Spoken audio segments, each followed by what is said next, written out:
Հայաստանի ինքնիշխան տարածքում գտնվող ադրբեջանական ուժերը պետք է դուրս բերվեն Հայաստանի եւ Ադրբեջանի սահմանազատման եւ սահմանագծման հանձնաժողովների աշխատանքների արդյունքում։ Այս մասին մամուլի ասուլիսում հայտարարել է Պաշտպանության նախարար Սուրեն Պապիկյանը։ Ըստ նրա, սա կառավարության դիրքորոշումն է եւ այն լուծումն է, որը կապահովի երկարաժամկետ խաղաղություն տարածաշրջանում։ Պապիկյանը նաեւ հայտարարել է, որ Հայաստանը չի պատրաստվում որևէ երկրի, այդ թվում Ադրբեջանի հետ մտնել սպառազինության մրցավազքի մեջ։ Դա սակայն չի նշանակում, որ երկիրը կդադարեցնի զենք զինամթերքի եւ ռազմական տեխնիկայի գնումը կամ բանակի արդիականացումը։ Զինված ուժերում 2025 թվականի ծառայության հետ կապված 6 մահ է արձանագրվել։ Պաշտպանության նախարար Սուրեն Պապիկյանի ներկայացմամբ դեպքերից մեկը կայծակնահարությունն է, մեկը հոսանքահարում, երկուսը ինքնասպանություն կամ ինքնասպանության հասցնել, երկուսը առողջական խնդիրներ։ Ընդհանուր առմամբ 2025-ին մահացել կամ զոհվել է 30 զինծառայող, 24-ը ծառայության հետ չկապված հանգամանքներում։ Ամփոփելով 2025 թվականը Պապիկյանը նաև նշել է, որ Հայաստանի պաշտպանության ոլորտի ծախսերը նախորդ տարի կազմել են 664 միլիարդ դրամ։ 2025 թվականը նախարարը գերարդյունավետ է որակել պաշտպանական ոլորտում եւ ծախսերի եւ իրականացված ծրագրերի մասով։ Բարեփոխումների թվում Պապիկյանը մատնանշել է պարտադիր ժամկետային ծառայության կրճատումը։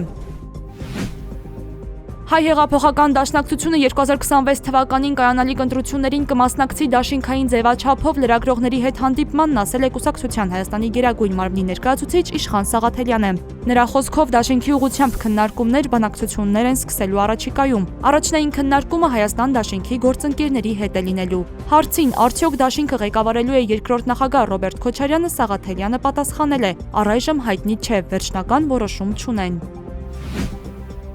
Միքայել arczepiskopos Աջապահյանն առողջական վիճակի պատճառով չի կարող մասնակցել այսօրվա դատական նիստին։ Փաստաբանական թիմը հայտնել է, որ նա Իզմիրլյան բուժ կենտրոնում հետվիրահատական բուժման ընթացքի մեջ է։ Միքայել arczepiskoposi պաշտպաններն անցյալ տարվա նոյեմբերի 13-ին վերաքննիչ բողոք են ներկայացրել նրան 2 տարի ժամկետով ազատազրկելու առաջին ատյանի դատարանի դատավորների վճռի դեմ։ Նրանք պահանջում են ամբողջությամբ բեկանել դատավճիռը, կայացնել նոր դատական ակտ, ճանաչելով եւ հռչակելով Միքայել Աջապահյանի անմեղությունը։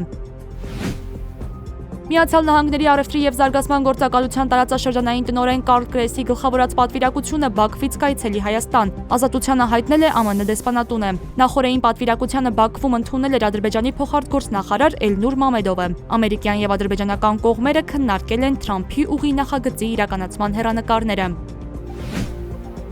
Միացյալ Նահանգներն իր քաղաքացիներին կոչ է արել հենց հիմա հեռանալ Իրանից, որպես տարբերակ առաջարկվել է Հայաստանի եւ Թուրքիայի տարածքը։ Բաց են նաեւ Թուրքմեստանի ցամաքային սահմանները, իսկ Ադրբեջանի տարածքով լքելու հրատապ կարիքի դեպքում, ըստ հաղորդագրության, ԱՄՆ քաղաքացիները պետք է հաշվի առնեն, որ Իրանից Ադրբեջան մուտքը սահմանափակված է եղել ԱՄՆ քաղաքացիների համար լարված ժամանակաշրջաններում։ Օրինակ, անցյալ տարվա հունիսին Իրանի եւ Իսրայելի միջև հակամարտության ժամանակ։ Խորհուրդ չի տրվում Իրանից հեռանալ նաեւ Աֆղանստանի, Իրաքի կամ Պակիստանի հետ ցամաքային սահմաններով։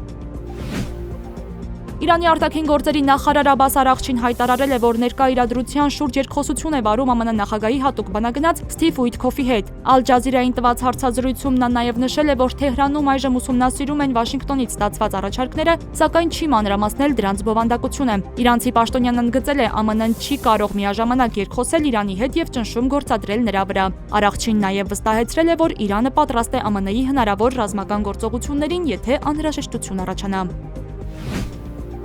Հանրապետական եւ դեմոկրատական կուսակցություններից ԱՄՆ ներկայացուցիչների պալատի անդամները Գրենլանդիայի վերաբերյալ երկու մրցակցող օրինագիծ են ներկայացրել։ Հանրապետական Ռենդի Ֆայնի օրինագիծը վերաբերում է Գրենլանդիայի բռնակցմանն ու նահանգի կարգավիճակ տալուն։ Դեմոկրատ Ջիմի Քոմենսն իր հերթին քննարկման է ներկայացրել Գրենլանդիայի ինքնիշխանության պաշտպանության մասին օրինագիծը։ Այն ենթադրում է Գրենլանդիա ներխուժման, դրա բռնակցման, գնման կամ այլ կերպ ձեռքբերման համար դաշնային միջոցների օգտագործման արգելք։ Թրամփն ավելի վաղ հայտարարել էր, որ Գրենլանդիա կղզին ԱՄՆ-ին անհրաժեշտ է պաշտպանական նպատակների համար։